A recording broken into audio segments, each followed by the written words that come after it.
नमस्कार, capital TV की special story देख रहे हैं आप और मैं हूं आपके साथ परवीन शेख। देश में सबसे पुरानी पार्टी है कांग्रेस, लेकिन कांग्रेस पर हमेशा से ही परिवारवाद और तुष्टीकरण की राजनीति का आरोप लगता रहा, क्योंकि कांग्रेस की सियासत में एक विशेष समुदाय के लिए अलग से ही प्यार नजर आता है। और इस बार लोकसभा चुनाव में भी कुछ इसी तरह का खेल देखने को मिला।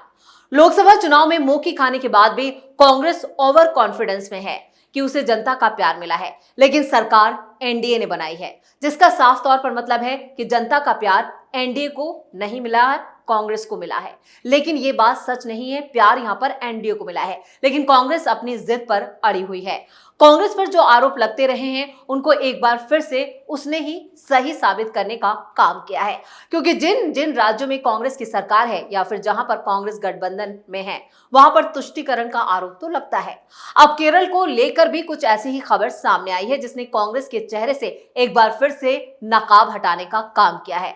तो क्या कुछ है पूरा मामला, सब कुछ आपको हमारी इस स्पेशल स्टोरी में हम बताएंगे। अभी हाल ही में हुए लोकसभा चुनाव में विपक्षी पार्टियों ने खूब दलितों और पिछड़ों के हक के लिए आवाज उठाई और अपने वोट बैंक को मजबूत किया। एक तरफ तो अखिलेश यादव ने पीडीए के फार्मूले पर लोगों को जोड़ने की बात की और कहा कि वो दलितों पिछड़ों के लिए काम करेंगे और नारा दे दिया पीडीए का, तो वही तो दूसरी तरफ राहुल गांधी ने भी दलितों और मुसलमानों के नाम पर वोटों से अपनी झोली भरी। लेकिन क्या चुनावों में सिर्फ धार्मिक आधार पर ही वोट बैंक को हासिल किया जा सकता है? ये बड़ा सवाल है।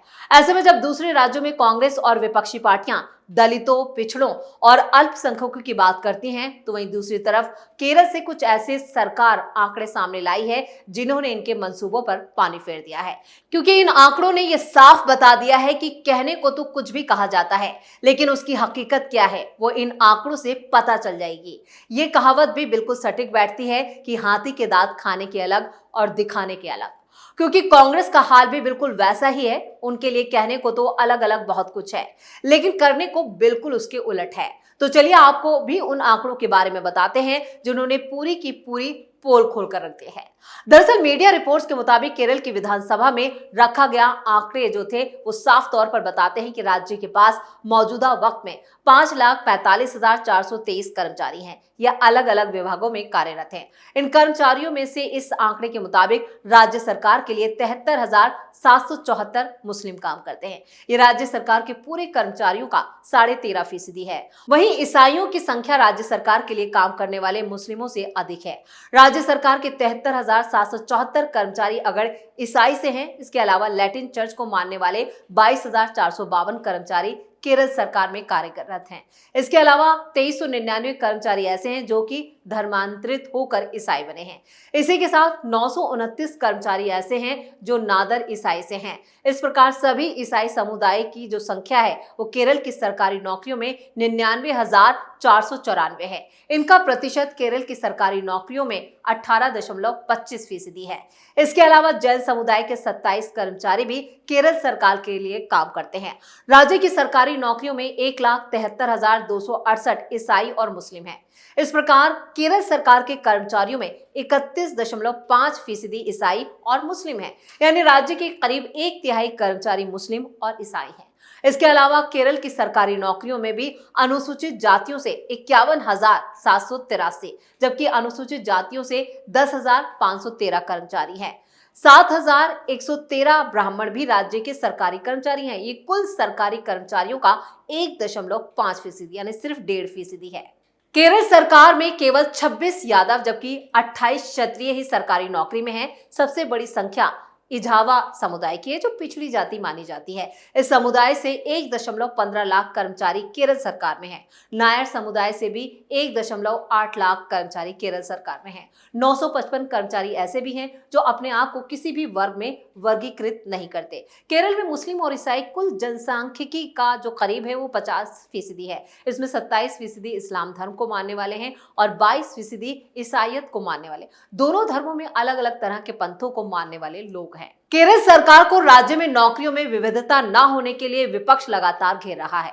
इसके अलावा विपक्ष ने केरल की वामपंथी सरकार को आर्थिक हालात और केरल पर चढ़े कर्ज के लिए भी घेरा है। केरल की विधानसभा में लगातार विपक्ष सरकार पर हमलावर है। अब सोचकर देखिए, एक तरफ तो कुछ पार्टियां हक की बात करती हैं, तो वहीं दूसरी तरफ जब केरल के ये सरकारी आंकड़े सामने आते हैं तो उनकी बातें बिल्कुल फिजूल लगती हैं और सवाल उठता है, क्या ऐसे होगा सोशल जस्टिस?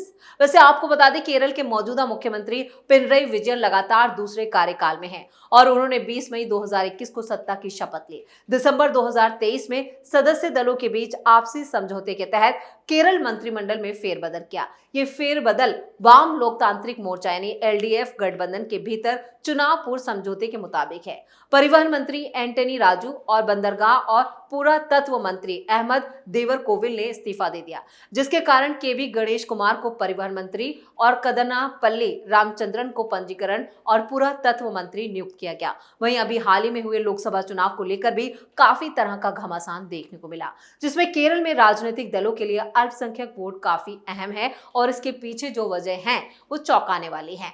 दरअसल केरल के 4 जिलों में अल्पसंख्यक ही बहुसंख्यक है। बड़े मालाबार क्षेत्र में, जिसमें राज्य के भौगोलिक केंद्र पलक्कड़ से लेकर सबसे उत्तरी जिले कासरगोड तक 8 निर्वाचन क्षेत्र हैं। सभी सीटों पर 25% से ज्यादा मुस्लिम आबादी है। कासरगोड में यहाँ पर 30.8%, कन्नूर में 26% और वडकारा में 31.2%, कोझिकोड में 36.7%, वायनाड में 41%, मलमपुरम में 68% और पोनानी में 62.4% और पलक्कड़ में यहाँ पर 29.4%। इसके अलावा जब ईसाई समुदाय को ध्यान में रखा जाता है तो राज्य की 20 सीटों में से 13 में अल्पसंख्यक आबादी का हिस्सा 35% से ज्यादा है। राज्य में 6 सीटें हैं जहां ईसाई आबादी की हिस्सेदारी 20% से ज्यादा है। ज्यादातर राज्य के दक्षिणी हिस्से में सबसे ज्यादा इडुक्की में 41.8% और पथानामथिट्टा में 39.6% है। क्या कहता है इतिहास? अगर राज्य के इतिहास की बात करें तो जब भी अल्पसंख्यकों के मतदान व्यवहार में उतार चढ़ाव आया है तो उसका चुनावी प्रभाव एलडीएफ और यूडीएफ दोनों पर पड़ा है।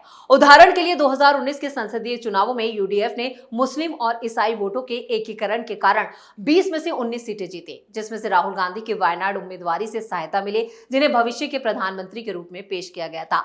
लोक नीति सीएसडीएस के चुनाव के बाद सर्वेक्षण के अनुसार 2019 में यूडीएफ को 65% मुस्लिम वोट और 70% ईसाई वोट मिला, जबकि एलडीएफ को इसी कड़ी में 28% और 24% वोट मिला।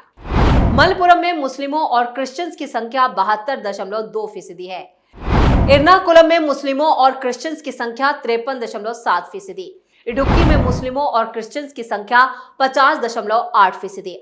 वायनाड में मुसलमानों और क्रिश्चियंस की संख्या 50%। एक तरफ तो केरल के सरकारी आंकड़ों ने खुद ही वहां की सरकार की पोल खोल दी, तो वहां भी आपको हम ये बता दें कि कांग्रेस पर तुष्टीकरण की राजनीति के आरोप इससे पहले भी लग चुके हैं। कांग्रेस पार्टी को मुस्लिम तुष्टीकरण की जननी कहा जाए तो गलत नहीं होगा, क्योंकि आजादी के बाद नेहरू से आज तक राहुल गांधी तक ये पार्टी तुष्टीकरण की राजनीति के लिए समर्पित रही है। आजादी के बाद घरेलू ही नहीं, विदेश नीति भी तुष्टीकरण से तय होती थी। सबसे बड़ी विडंबना ये रही कि जिन मुसलमानों के नाम पर कांग्रेस ने देश में तुष्टीकरण की नीति का आगाज किया, उन मुसलमानों की माली हालत सुधरने की बजाय बिगड़ती चली गई। दूसरी विडंबना यह है कि कांग्रेस तुष्टीकरण का संक्रमण क्षेत्रीय पार्टियों, मीडिया, बुद्धिजीवियों तक होता गया। आजादी के बाद से देश में जिस मुस्लिम तुष्टीकरण की नीति का बीज वपन हुआ, वो आगे चलकर वट वृक्ष बन गया।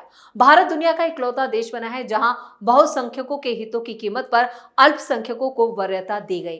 कांग्रेसी तुष्टीकरण का पहला नमूना आजादी के फौरन बाद देखने को मिला, जब देश के पहले राष्ट्रपति डॉक्टर राजेंद्र प्रसाद ने गुलामी के पहले कलंक यानी सोमनाथ मंदिर के ध्वस्तीकरण को मिटाने के लिए भव्य सोमनाथ मंदिर बनाने की पहल की। लेकिन मुस्लिम परस्त के चलते प्रधानमंत्री पंडित जवाहरलाल नेहरू ने न सिर्फ सोमनाथ मंदिर के नवीनीकरण और पुनर्स्थापना के कार्य से खुद को अलग कर लिया, बल्कि उस वक्त सौराष्ट्र के मुख्यमंत्री को आदेश दिया कि मंदिर निर्माण में सरकार का एक भी पैसा नहीं लगना चाहिए। इतना ही नहीं, जब राष्ट्रपति डॉक्टर राजेंद्र प्रसाद पुनः निर्मित सोमनाथ मंदिर का उद्घाटन करने जाने लगे, तब नेहरू ने उन्हें रोकने की नाकाम कोशिश भी की। घरेलू नीतियों के साथ साथ भारत की विदेश नीति पर भी कांग्रेसी तुष्टीकरण की काली छाया पड़ती रही। इसका ज्वलंत उदाहरण है भारत के फिलिस्तीन और इजराइल से संबंध। मुसलमानों का समर्थन पाने के लिए भारतीय नेताओं ने फिलिस्तीन का समर्थन किया और यहाँ पर आगे वाले वक्त में साथ देने वाले इजराइल से मुंह फुलाए रखा। इतना ही नहीं, जो भारत सरकार अंतर्राष्ट्रीय मंचों पर फिलिस्तीनियों के मानवाधिकारों के हनन पर आंसू बहाती थी, वो भारत सरकार पाकिस्तान, बांग्लादेश, अफगानिस्तान में हिंदू सिखों पर हो रहे अत्याचार पर खामोश रही। तुष्टीकरण की ही राजनीति का नतीजा है कि 1960 में तत्कालीन प्रधानमंत्री जवाहरलाल नेहरू ने भारत के हितों का बलि देकर पाकिस्तान के साथ सिंधु नदी जल समझौता किया। दुनिया में इस तरह का एकांगी समझौता कहीं नहीं मिलेगा। समझौते के मुताबिक सिंधु, रावी, व्यास, चिनाब, सतलुज और झेलम नदियों को पूर्वी और पश्चिमी भाग में बांटा गया। जिस मीडिया को चौथा पाया यानी चौथा स्तंभ कहा जाता है, जिन बुद्धिजीवियों को सरकार पर सतर्क नजर रखने वाला माना जाता है, कांग्रेस ने उन्हें भी तुष्टीकरण के दलदल में डुबो दिया। आज मीडिया और बुद्धिजीवियों का हिंदू विरोधी रवैया इसी का नतीजा है। 2014 के पहले तक हर चुनाव के दूसरे दिन अखबारों में पोलिंग बूथ पर बुर्का नशी महिलाओं की लंबी लंबी कतारों वाली फोटो छपती थी। लेकिन 2014 के बाद लोगों को याद आ गया कि हिंदू महिलाएं भी वोट देने आती हैं, इसलिए अब पोलिंग बूथ पर सिंदूर बिंदी लगी महिलाएं दिखने लगी हैं। यानी कुल मिलाकर कांग्रेस का पूरा रवैया ही हमेशा से तुष्टीकरण वाला रहा, जिसका खामियाजा आज कांग्रेस सत्ता से बाहर होकर भुगत रही है। स्पेशल स्टोरी में फिलहाल के लिए इतना ही। बाकी खबरों के लिए देखते रहिए कैपिटल टीवी। नमस्कार।